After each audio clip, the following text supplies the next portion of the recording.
Time with Timmy the Toolman and Sean. Today, we have two special guests that drove a long way to get to the Timmy the Toolman studios, and that is Ray and his buddy Joe. They hail from Tempe, Arizona. The job we're gonna do today, if you haven't figured it out yet, is we're gonna do a 3.4 liter V6 motor swap on Ray's 97 Toyota 4Runner. The way this job came to be is Ray needed a motor swap and he went on our channel, noticed we didn't have a motor swap video, went on YouTube and looked around and saw that nobody else had a really good tutorial on how to swap out one of these motors. So Ray, being the very cool guy that he is, decided that he was going to trailer his 4Runner all the way from Tempe, Arizona to San Jose, California, so we can make this video to benefit you. So all of you out there in YouTube land that need this video to swap out your 3.4 liter V6 motor on your Toyota 4Runner or your Toyota Tacoma, or maybe an older T100 or an older Tundra, you owe Ray and his buddy Joe a debt of gratitude. He spent a lot of money getting here. Let's give a round of applause for Ray and Joe. Yay! There's multiple ways you can go about this. The way we're choosing to do this job, we're following the factory service manual suggestion of first getting the transmission and transfer case out of the way. We pulled that yesterday.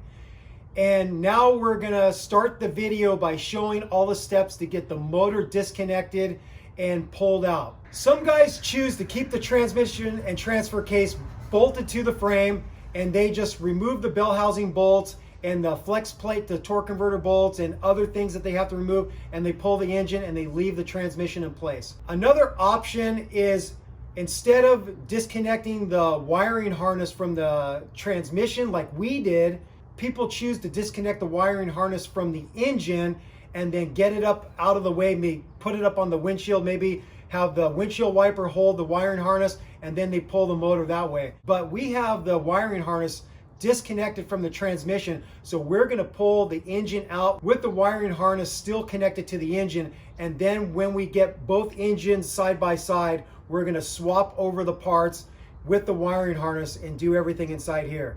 Because this is a very involved job, we're gonna split it up into 4 parts. We're not gonna document the transmission and transfer case removal and reinstallation because we already have videos for that job. If you remember, we did that on Sean's 2002 4Runner. So if you want information on how to remove the transmission and transfer case and the reinstallation, click on the link above and you'll see that 3-part video that we did to do that job. When it comes to sourcing an engine for this project, Ray looked at his options. He looked at multiple companies and he settled on Yoda One Performance.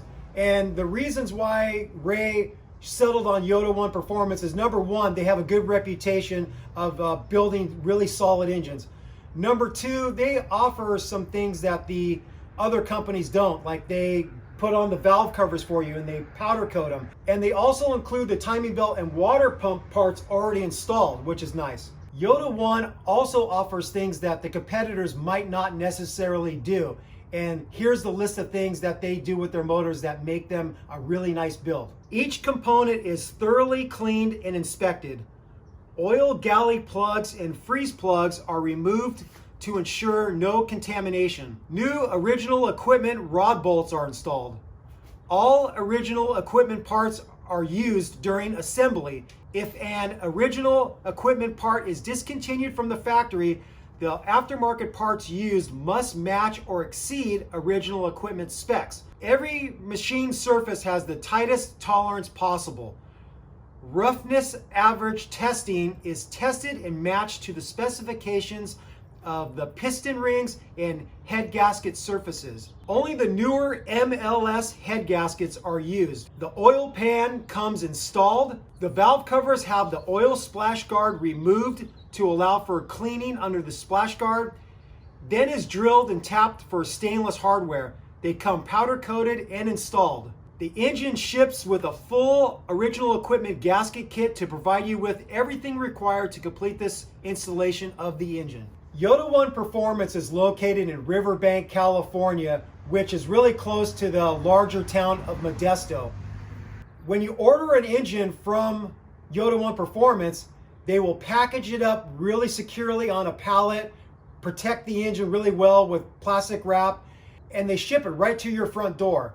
They do charge a core charge, meaning once you get your old engine stripped and the necessary parts swapped over to the new engine, they want you to send back that engine so they can rebuild it and provide another quality motor to somebody else.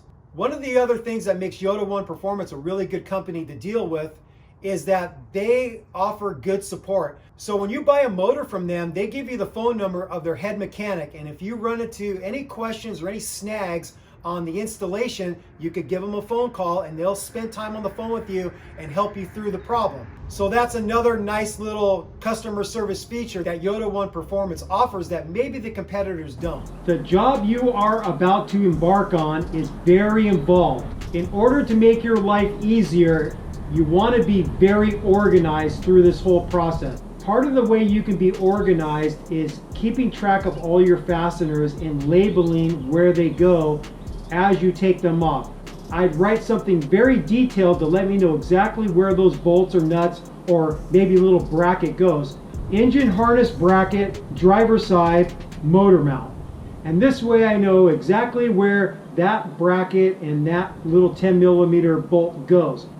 Take some pictures, so before you disassemble something, snap a couple quick shots, and then when you're putting things back together, if something doesn't look right or you're confused to the routing of maybe some vacuum hoses, you can consult that picture and then potentially figure it out. Another thing that's really good to do is to take notes as you disassemble things. If you write down the order that you took things off, then you'll know the first thing you need to put on. And after you put that piece on, you put a line through it. And then you go to the next one. And you basically work from the bottom of the list to the top. And this way you won't get out of order and put something on the engine in the wrong order. And then you might have to take that part off to get other pieces that have to go on first, because the piece you put on gets in the way of those other parts, if that makes sense. So this is another good organizational technique to employ when doing a big job like this. Take your time. Don't be in a rush. Take the parts off, label them, set them aside in maybe a logical order. I would set the fasteners next to whatever they are for. This way you don't have to go searching for them. With all that said, let's get started with this job.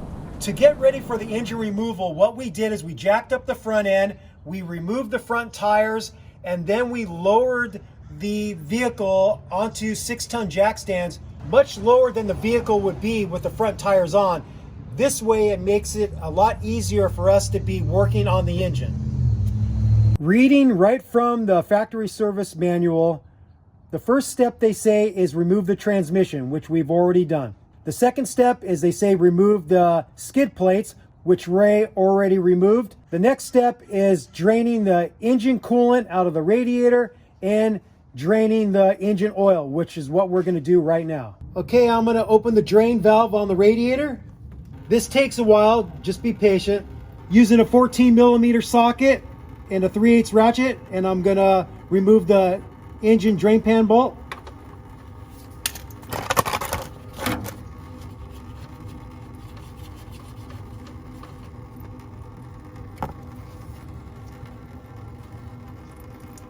And we're just going to let this drain while we do the next steps. We're going to remove the windshield washer hose. Next, on both sides, we're going to remove two 12mm bolts that hold the hood to the hood bracket.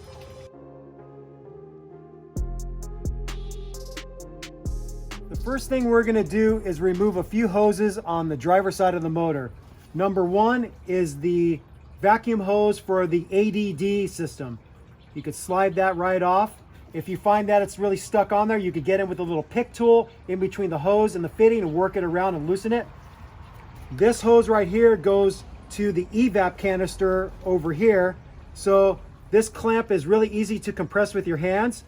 Pull that back, twist it. If it doesn't come off, use a little persuasion with the pick tool, pull that off.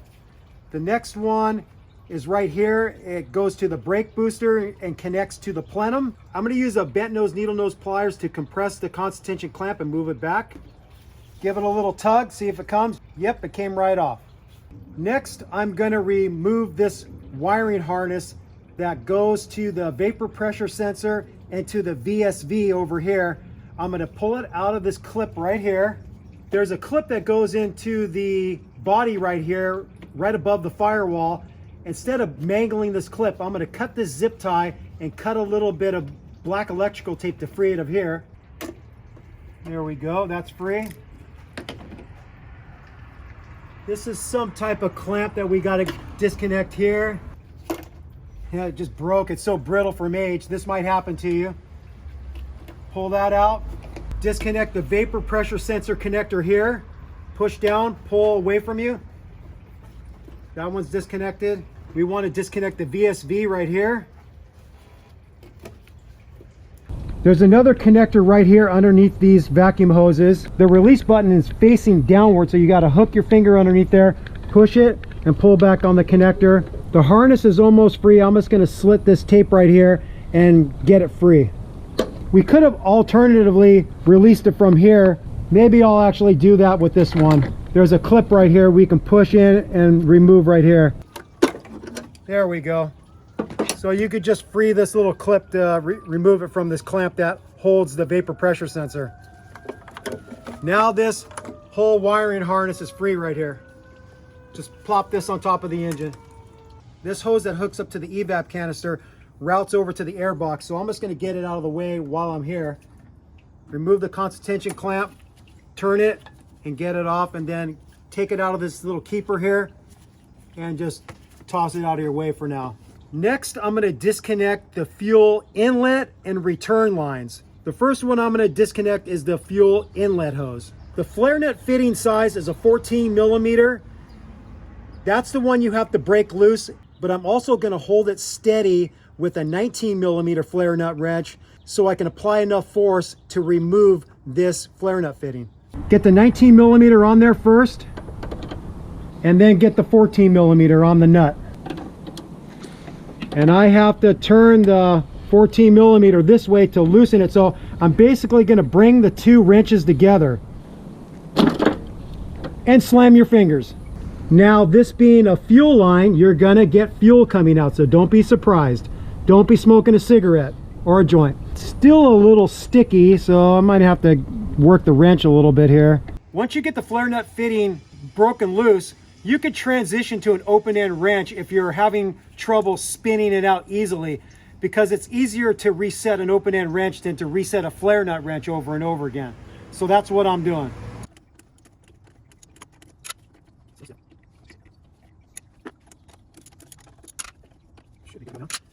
There, it's finally disconnected. And a little fuel came out, not much. Well, when you turn it downward, a lot more comes out, but that's to be expected. I'm now gonna get the fuel return hose off. It's held on with a constant tension clamp onto the fitting. I'm gonna use the bent nose needle nose pliers to release the clamp. See if I could just twist it off. Nope, I'm gonna have to help with the separation with a little pick tool in between the hose and the fitting. That should do it, I think. Maybe not. It's spinning. There we go, finally, that one's off. Next, we're gonna get the battery out. You wanna get both your negative and positive connectors off. The positive is already off. If you had OEM connectors, the size of the pinch nut would be a 10 millimeter. On Ray's truck, they've been replaced. It's a 12 millimeter. Typically, you would have a ground wire strap running to the body right here on the driver's side of the engine compartment. Ray's didn't have it, so just know that you'll have to disconnect it here too. We're gonna loosen this wing nut, and then we also have to disconnect the battery bracket right here at the body. Gonna lift the battery out of the engine compartment. Next, we're gonna disconnect the electrical wires that run to the fuse box. This one is just held on with a wing nut. I'm gonna loosen it here and slide this connector off. He's got this accessory wire that goes to some lights. I'm gonna disconnect this one too. There's also another connection that goes into the fuse box. To get to this wire connector, you have to lift up the top of the fuse box. There's a push button right here. Push it, lift up. The nut is right here, you have to release. It's a 10mm nut. I'm just gonna release it with my 1/4" ratchet with a short extension. Now I'm just gonna screw the nut right back on so we don't misplace it. And then this has to feed out. There we go, it's out. I'm free. We have to disconnect a connector right here that goes to the fuse box. The release button is underneath. Push it up and pull away from you. So now you can see the wiring harness is fairly free here. Next, we're gonna remove the connectors that go to the alternator. To get better access, I'm gonna remove this wiring harness clamp that bolts to the driver's side head, because it's hard for me to get my hand in there good enough to get the connector free. The harness slides onto this bracket and this clip is broken. You might have to move a little plastic lever to free it of this and pull it out of your way. The harness bracket is held on with a 10mm bolt right here. I'm going to use my 1/4" ratchet with a short extension and 10mm socket.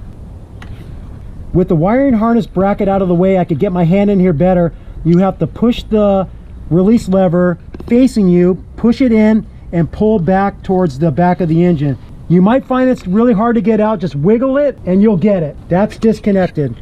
Now I have to remove this cover that will expose the nut that I need to remove to disconnect the connector here. So you can just get your hand underneath here and pull up and free it just like that. Just a little plastic cover. And then that looks like it's a 10mm.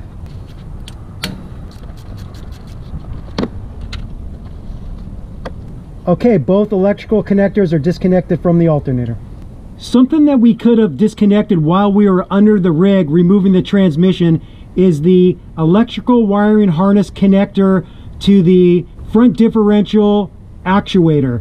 So the connector is right there. You push the release button and you separate the halves. And now the harness is free of the differential actuator. We're going to work on getting the wiring harness disconnected from the ECU. The ECU sits back behind here, behind the glove box. So the first thing we're going to do is get the glove box out of our way. There's 2 screws down below here that you have to remove, and then you can pull the glove box out. Then you just lift the hatch and remove it.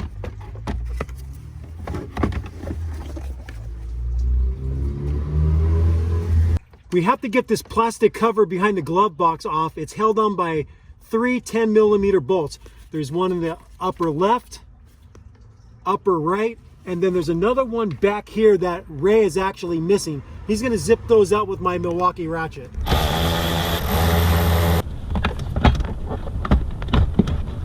We got the cover back enough, but now there's some electrical connectors we got to get disconnected. Ray's going to squeeze on the sides of this one and pop it out to where he can disconnect the electrical connector. Right there, there's a white clip. You have to get underneath the clip with a small screwdriver and lift up, and then at the same time be pulling the wiring harness back this way, and you will be able to free it. The white clip goes right over that little center black piece of plastic right there. So now you can see this group of wires is free. We have to disconnect the glove box light right here. You push the button away from you and pull back, and that's disconnected. There's one other little plastic clip holding this harness to this plastic cover that you get from the underside. The clip is right here. I'm compressing it in with the needle nose pliers and pushing it through.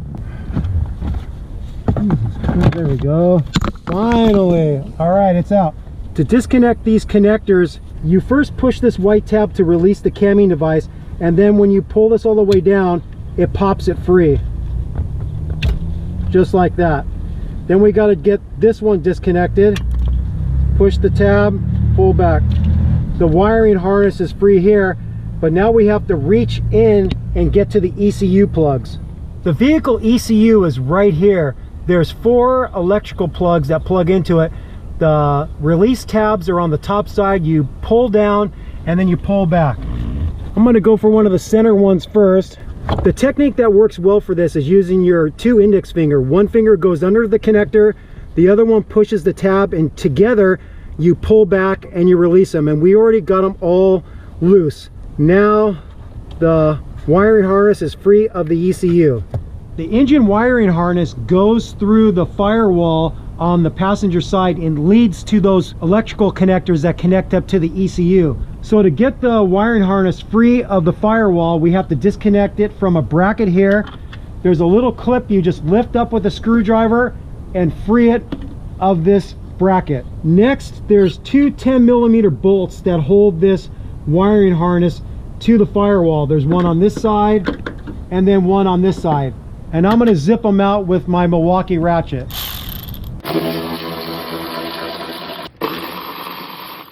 Somehow that nut got stuck behind this bracket. I'm just going to remove the bracket.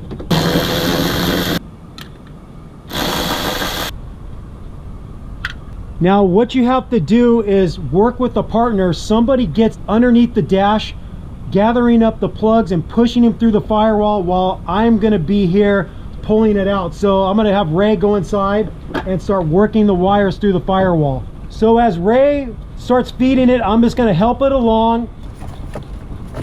Let me know when you want me to pull back a little bit. Okay, go ahead. It's like giving birth. Oh, it's out. It's a boy. I'm going to put these nuts back so we don't lose track of them. We're going to work on getting the heater hoses disconnected where they need to be disconnected to get the motor out. The first one we're going to disconnect is this hose that goes to one of the lines that goes to the rear heater in the back seats. I'm going to use a bent nose, needle nose pliers to collapse the clamp and move it off the fitting. I pretty much know that's going to be stuck on there. It's probably never been free, so I'm going to use a little pick tool, get in between the rubber of the hose and the fitting and work it around. Work it, work it. There we go. I think I got it loose. See if I can twist it. No dice yet. I need a little more persuasion. I'm going to try a little bit bigger of a pick tool. Okay. Let's see if I could give this a twist. There we go. Once you get it broken free, you should be able to pull it back. The next one I'm going to go for is this larger heater hose that hooks up to a fitting that goes through the firewall to the heater core. I'm going to again use my needle nose pliers to release the clamp and pull it backwards.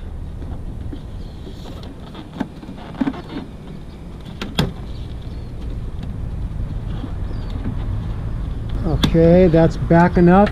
This hose is going to be attached on there too pretty tight. I'm going to try this hooked pick tool and I'm going to see if I can get it between the hose and the fitting and break it free. You want to be sort of gentle with this. You don't want to break the fitting that goes through the firewall to the heater core. Don't just pry with total disregard. Okay, you get the idea. I'm going to have to work at this for a second. Getting this heater hose disconnected from the fitting on the firewall that goes to the heater core, it was a lot of work. It was really on there, really tight. What ended up happening is I end up puncturing it with one of these hose removal tools, so we'll have to replace that. And in the grand scope of things, it's probably not a bad idea to replace it while we have the engine off, because it's a hell of a lot easier to replace that hose with the engine out rather than it being inside the engine compartment. So that one's free now. The next one we're going to go for is this other hose that goes to one of the rear heater lines. Going to release that constant tension clamp. I'm not even going to try to get it off with my hand. I'm going to go right to the little pick tool. There we go. I got a little twist out of it. Okay, that one's free. The last one we're going to go for is right here, that hooks up to the heater control valve. This one you can only move the clamp back so far. This is kind of going to be an interesting one. That's as far back as I can go with that. I'm going to try to help separate it with the pick tool.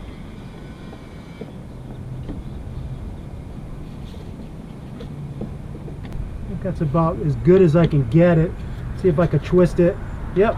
You're going to want to hold counter pressure on the valve while you're pulling back. There we go, and that's free. Well, I was 3 for 4. I got 3 of them off clean and messed up one. We want to remove this ground strap from the firewall. It's a 10mm bolt. I'll just put this bolt back there so we don't lose it. The next thing we're going to do is work on getting the air box out of our way so we have easier access to get the power steering pump off. I'm going to disconnect the mass airflow sensor right here. Then I'm going to loosen the two clamps at the air box and at the throttle body so we can get this air tube off. I'm going to zip the clamps loose with my Milwaukee ratchet.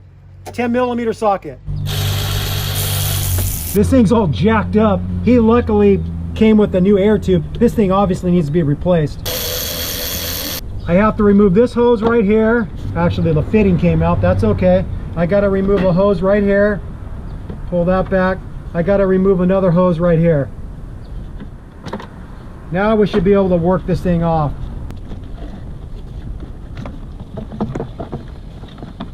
You can see the janky repair job they did there. Previous owner. Previous owner, not Ray. I'm going to remove three 12mm bolts that hold the air box to the body. One here, one down here, and then one way down here. He's actually missing this one here. The former owner did a lot of janky stuff. This should just lift out.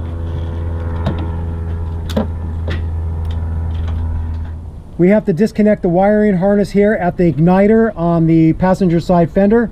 Push down, pull back. The next thing I'm going to disconnect is the cruise control cable that connects to the throttle body. Use two 14mm open end wrenches.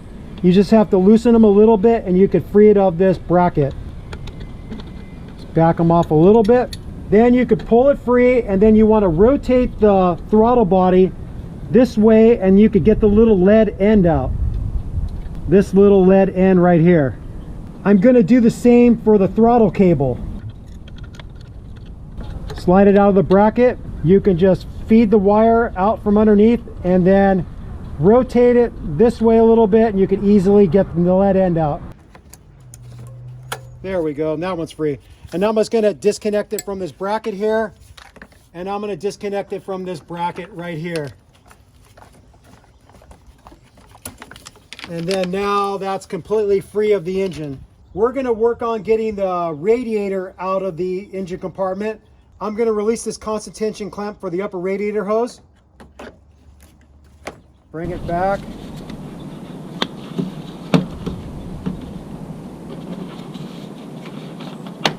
Give it a twist. It comes off. Good deal. That was easy. Now on this other one, he should have another constant tension clamp, but the previous owner got rid of the constant tension clamp, which is superior to the screw down types. So don't get rid of your constant tension clamps. Keep them. Give it a little twist, and the radiator hose is off. Now we're going to get underneath and work on disconnecting the lower radiator hose. Sometimes you might think that you're done draining the radiator coolant, but it's because you just haven't opened up the drain valve enough. You'll know when you've gotten most of it out is when you hit about 8 quarts or 2 gallons. So when you see that and it stopped dripping out of the valve, you know you can close off the valve and you've gotten the majority of the coolant out of the radiator. I'm now going to disconnect the lower radiator hose from the bottom of the radiator. It's a constant tension clamp again. Compress it with my bent nose needle nose pliers and move the clamp out of the way. You'll most likely have to use a pick tool to separate it if it's been on there for a long time. The reason why I have this catch basin underneath here is some coolant is going to leak out. I know this from experience of getting coolant all over me. Just know when you start to separate this, a little bit more coolant's going to come out. Okay, it seems like it's loose. I'm going to carefully let this back. And there we go, a little bit more. Okay, we're just going to let that drain. I'm going to disconnect the overflow hose off the nipple at the top of the radiator. Just compress the clamp, pull that loose. I'm just going to pull this out of my way. Part of this job is Ray's going to put a new radiator in and we're going to be renewing all the coolant. So I'm going to pull the reservoir up. It slides onto a bracket. You have to pull upward and free it. Just like that. The clamp right here slides into here and it locks in. The next thing I'm going to do is I'm going to take the 4 10mm bolts off that hold the shroud to the radiator. I'm going to use this cool new Milwaukee Fuel M12 ratchet. And I got this from Ray. So thanks, Ray. He gave me a gift. Nobody gives Timmy the Toolman gifts, but Ray does. Hey, that's bigger than your last one. Yeah, it's bigger. I usually don't have experience holding a tool this big.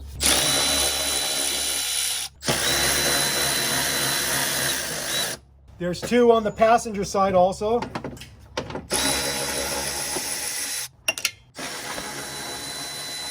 So you can just let this rest right up against the engine.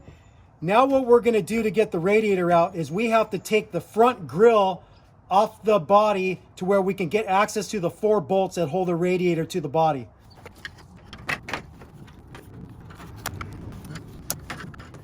To give you an idea of how you get these clips out, we have the grill off and we want to show you how we got access to the clips to release them. You come in from the side, you push down on a plastic connector, and then you pull backward. And that's how you get them free. You just slowly work around getting all 7 of them. There's 4 on the top and then 3 on the bottom. 1, 2, 3. The radiator is held to the body by 4 12mm bolts. The top left one right here, right near the horn. And then there's another one right below the air conditioning receiver dryer. It's back there. It's going to be hard to see because it's kind of dark, but it's back there. And then we have another 2 on the driver's side. Upper one here, and then the lower one down there. I'm going to zip them out with my new cool Fuel M12 ratchet. The upper left one I got out with about a 6-inch extension with a short 12mm socket. This lower left one I'm going to go with a shorter, like 3-inch extension with a deep 12mm socket.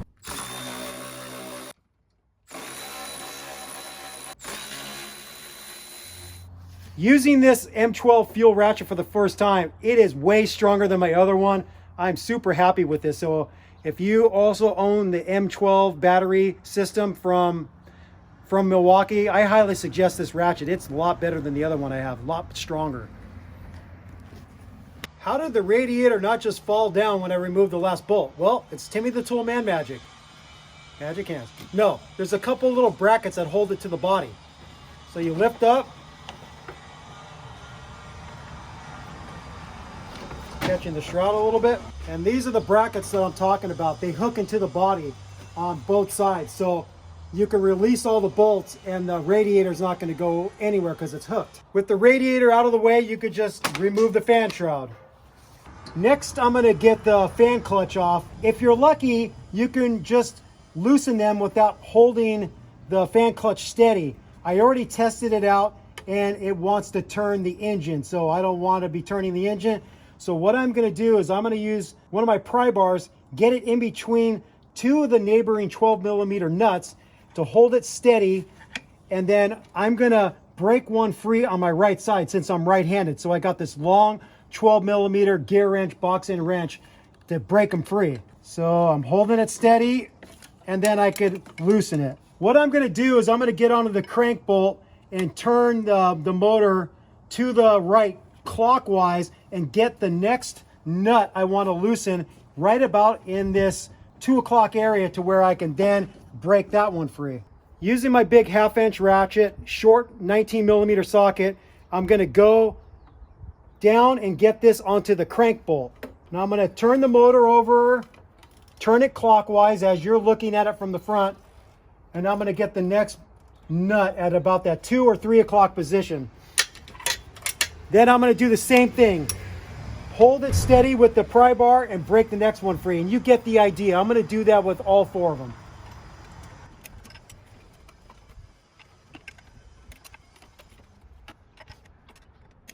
Okay, they're all broken free. In a perfect world, once you have the 4 12mm nuts off, you should be able to work this backwards, but I'm getting no movement. The fan clutch is kind of welded onto this pulley. I'll work at it for a little bit. If I can't get it, then we're just going to remove the engine with this fan clutch attached. So if you work at this, we use a little WD-40 at all of the studs try to get a little bit of WD-40, or you could use a different type of penetrant, and work it side to side, up and down, and slowly you'll work it off these studs. Basically, the studs are creating a lot of resistance of you getting it free, but you'll sooner or later be able to get this off. The next thing we're going to do is we're going to remove the power steering belt. There's a couple things we have to loosen. Number one is a 14mm nut right down here that loosens tension on the adjuster, so you can turn the adjuster to loosen the tension on the belt. The next one we're going to loosen is this one right here. This is the pivot bolt. So loosening this will allow the power steering pump to pivot to loosen the tension on the belt. I'm going to loosen the 14mm adjuster nut first using a deep 14mm socket, short 3/8 extension, and my gear wrench ratcheting 3/8 ratchet. It doesn't have to be super loose, you just have to have very little tension on it. To get to this one, I want to go right in between the pulley, so I'm going to turn the motor over just a little bit to where the slot in the pulley lines up with the bolt. Right there, okay. That wasn't too tight, Ray. Okay, that's loose. Now we got to get on the side here and turn the adjuster to loosen the tension. This is one of the reasons why we wanted to get the air box out of our way, because it's much easier to get in here now. It would be cool if you can get a straight shot onto that adjusting bolt with a socket, but one of the AC lines is in the way. So I'm going to use my ratcheting 14mm to get on there and turn the adjusting bolt.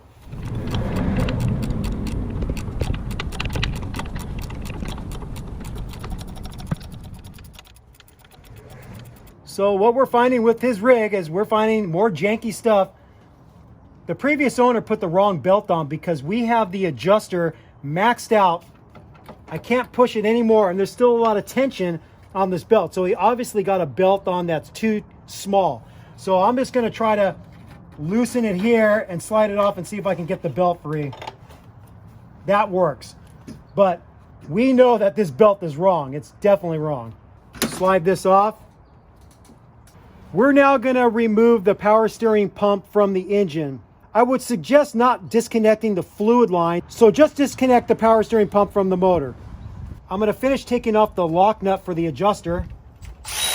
And then I'm going to remove the pivot bolt out all the way. I'm going to be supporting the power steering pump as I'm doing it.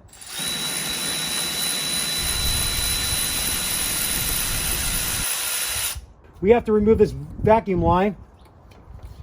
And then now we want to hang this out of the way, tie it up to the passenger side of the engine compartment so it's out of the way when we get ready to pull the motor. We're going to use some baling wire. We're going to hook it up. And then where are we going to tie this to? This is what the adjuster looks like for the power steering pump. It's a long bolt, and then this locks it in place once you get the right tension. We're now going to remove the AC belt because we want to get the AC compressor off the engine.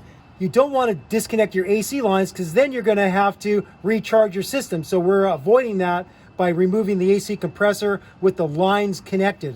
I'm going to loosen this 14mm nut on this AC idler pulley. Doesn't have to be all the way loose, just broken free. And now I'm going to loosen this adjuster bolt to take tension off the belt. I'm going to do that with my Milwaukee ratchet with a short 14mm socket.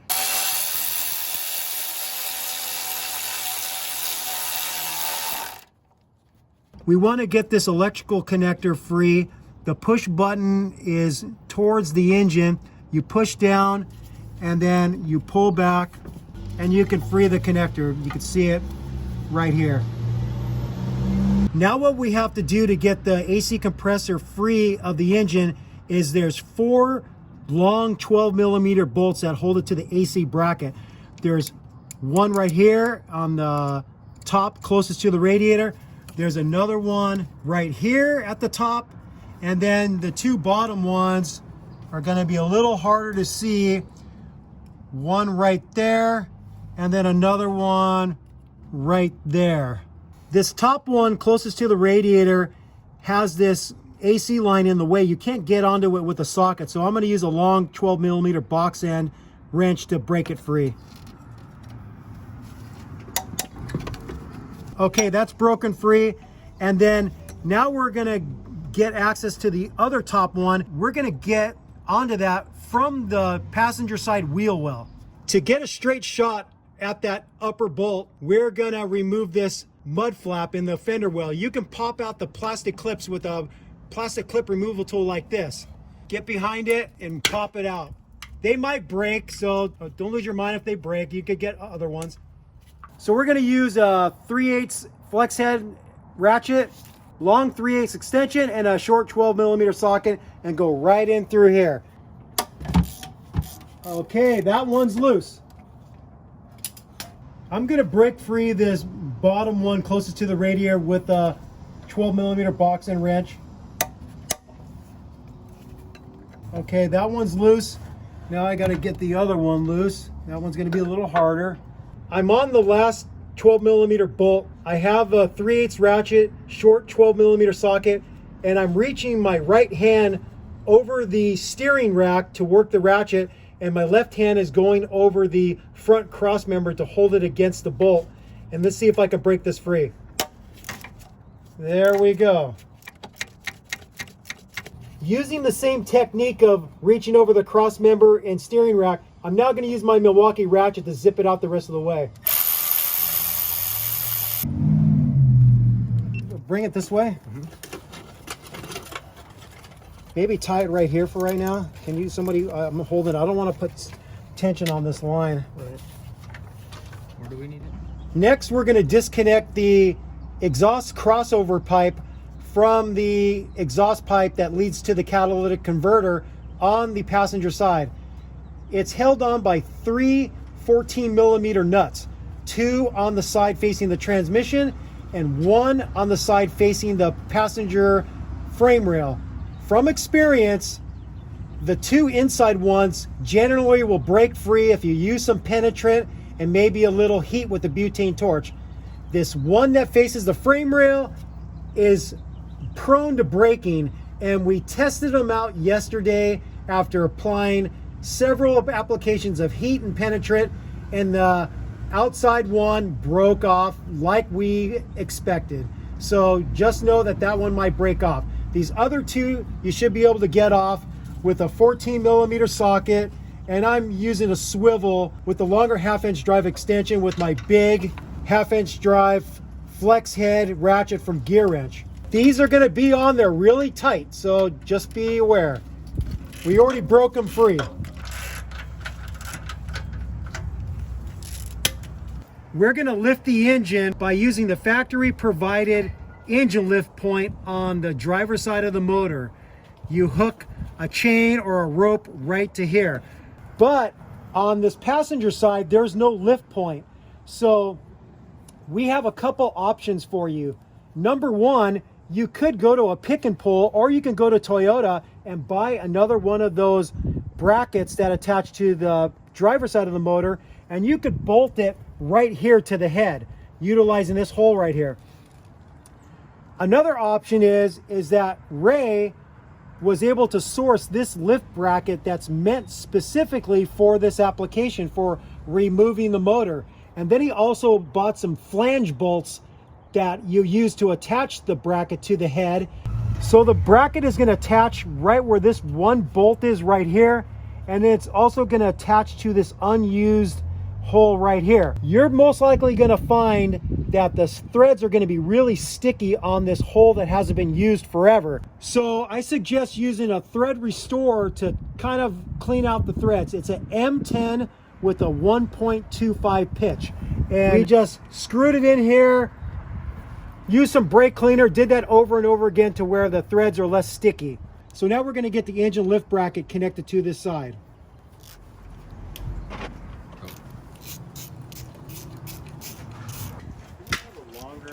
Where's the other 14mm that I had? Long 14? Well, just a 14mm box in it.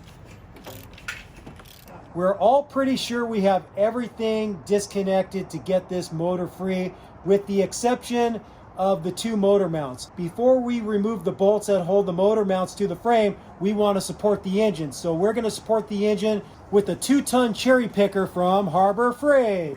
We like Harbor Freight. All right. This is a rope that he uses in the lineman tray. Ray is a lineman back in Tempe, Arizona. And so we're gonna hook this up.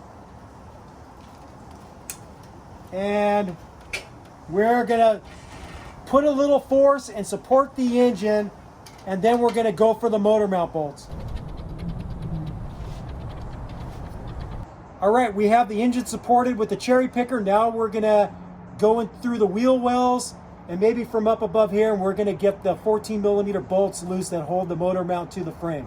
For access to the passenger side motor mount, it looks like I can get in easily from here. In the past, we went in through the wheel well, which is another option, but there's a lot of room here. So I broke it free, and then I'm just working the nut free with this 14mm box end wrench. The bolt might start spinning on you, so then you'll have to hold the bolt head steady. We're choosing to come in from the top and access the bolts from here.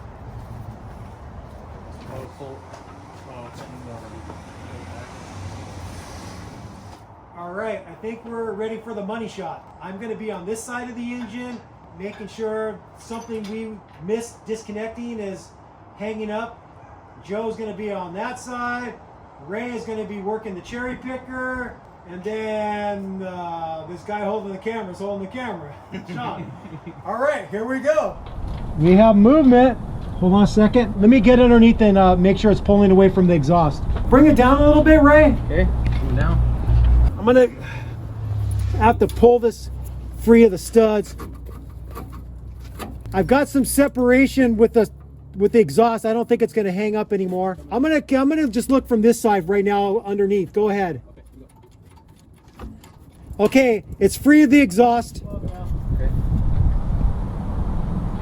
I think we might need to pull it back because it's hitting the firewall. Okay, pull back. How's that? Okay. Looking great. Perfect.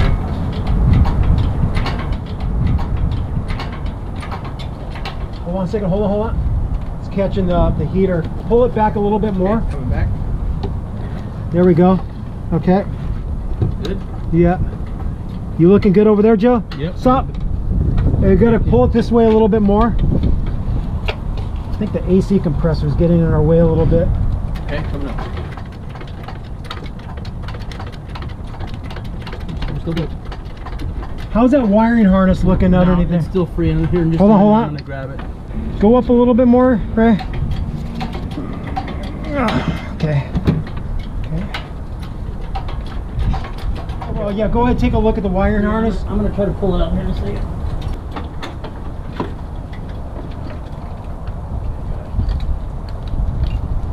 There it is. Okay, go ahead.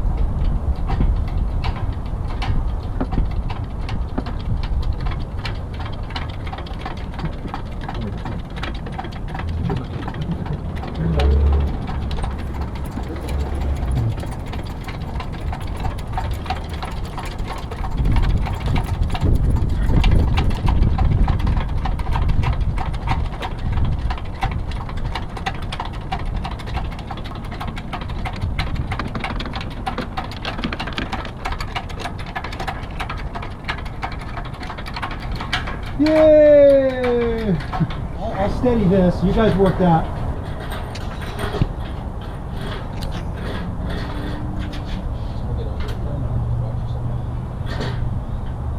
How did Joe get killed? Yeah. By 3.4 liter V6 engine. Safety first, safety first. Yep. And I can just push it. Watch your feet. Watch your bumper there. You're dragging it down a little bit. We want to bolt the engine to this engine stand, but we first have to get the flex plate out of the way. They're 14mm bolts. I'm going to zip them out with the DeWalt gun. When you get ready to remove this last one, hold on to the flex plate. So this is the front plate, and there's going to be a back plate too. Maintain the orientation. Front plate and then back plate. Maybe we'll zip tie these together so we don't mess them up. We're going to take this rear end plate off. It's held on with this 110mm bolt. There we go. Let's see, is this pull free? Sort of. There we go. Rear end plate. All right, we're going to lower this down and get it hooked up to this stand. Check. Coming down.